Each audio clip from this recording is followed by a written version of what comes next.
So, Noel, let's go back to you real quick. What kind of team do you have on the administrative and teaching end, even? And then what's your day-to-day work life like? Um, yeah, we'll leave it there. So I started off with three teachers. I was teaching majority of the classes myself, just so I could pay the bills.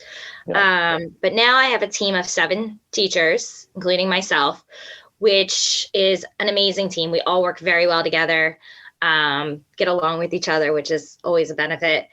But I do not have an admin team. I am a little bit of a perfectionist, so I tend to do a lot myself. Ads, payroll, emails, everything is kind of done on my end. So before I had Emma, I was, who's 5 months. She's my newest addition to our family.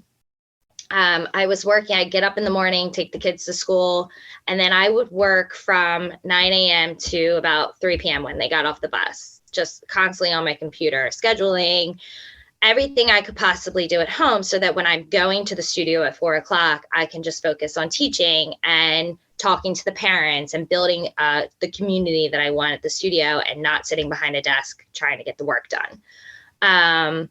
So it's a full-time job on my end, and I'm okay with it right now, although I am discussing with another teacher possibly making partner to take the workload off of my hands. So we would kind of split the jobs. And she's someone I can absolutely trust. She's been with me from day one, so she knows my values and what I expect the business to do going forward. So I think that'll be a huge adjustment for me next year, not having full control.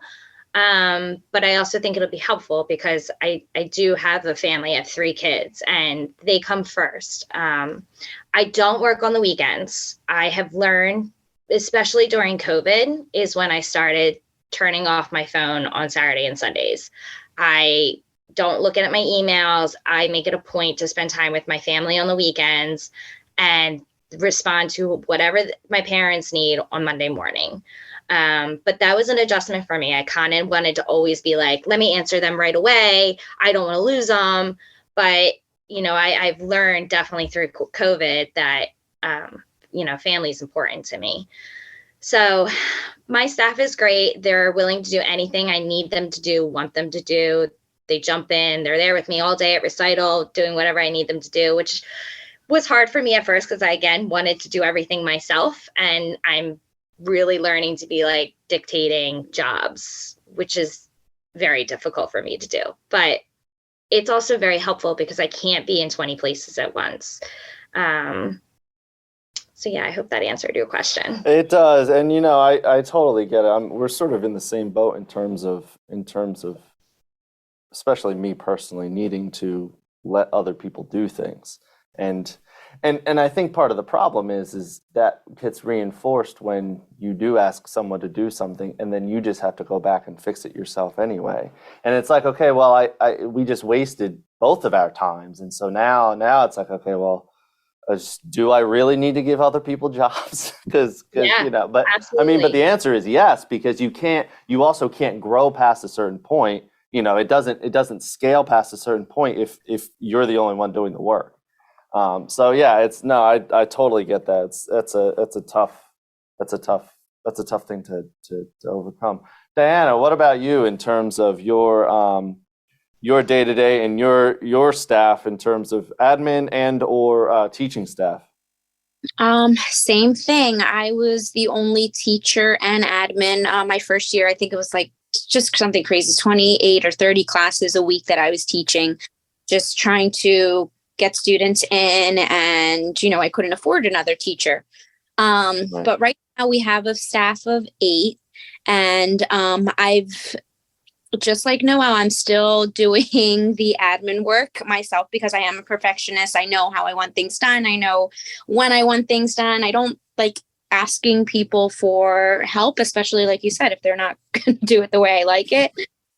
So that's kind of hard for me to let go. But I am teaching 6 days a week and still, yep, just like the same thing. I would say about like 11 to 3 p.m. I'm on the computer doing errands, since we're nighttime employees, we have to do our personal things during the day too, go to the doctor, run our personal errands too. So probably, about 11 to 3, I'm on the computer doing those things. And then at night, just teaching.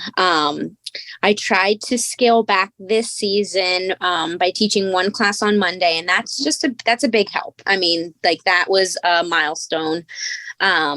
But hopefully, I have the weekends off one day, and Right.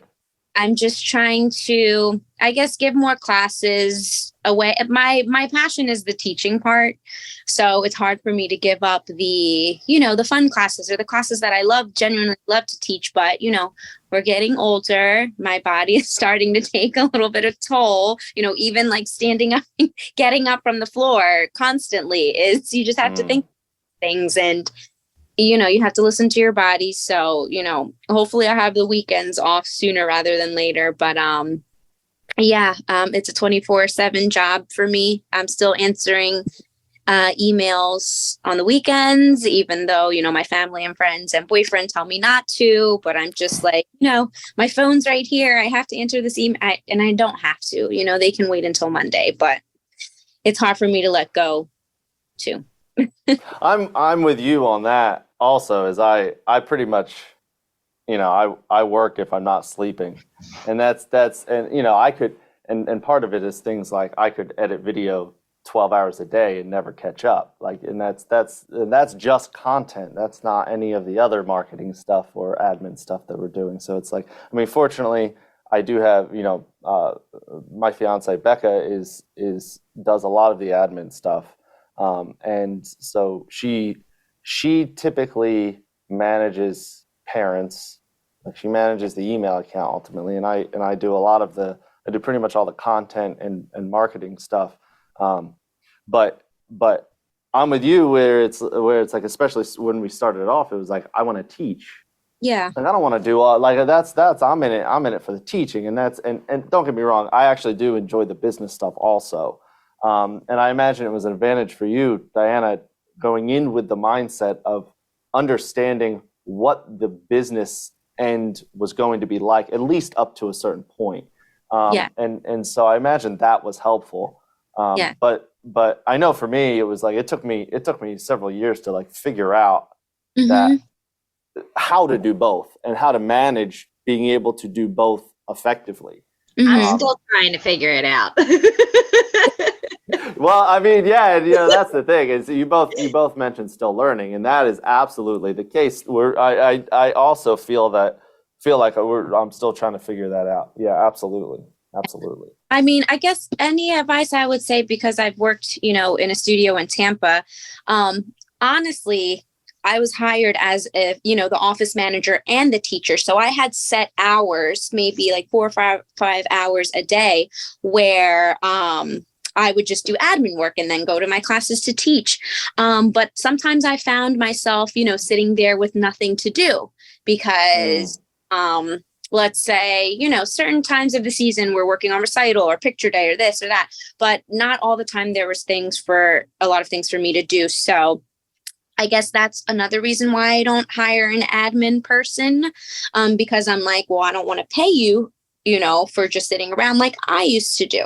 So, right. So I would say, just like, you just have your own system and you just kind of make it work for you, and you kind of have your own flow and things, and you set a certain time, like from 11 to 2 or whatever, I'm going to work on the computer and then take a little break before my classes, and if you can, and then go teach. So that's what I just, you have to do what works for you.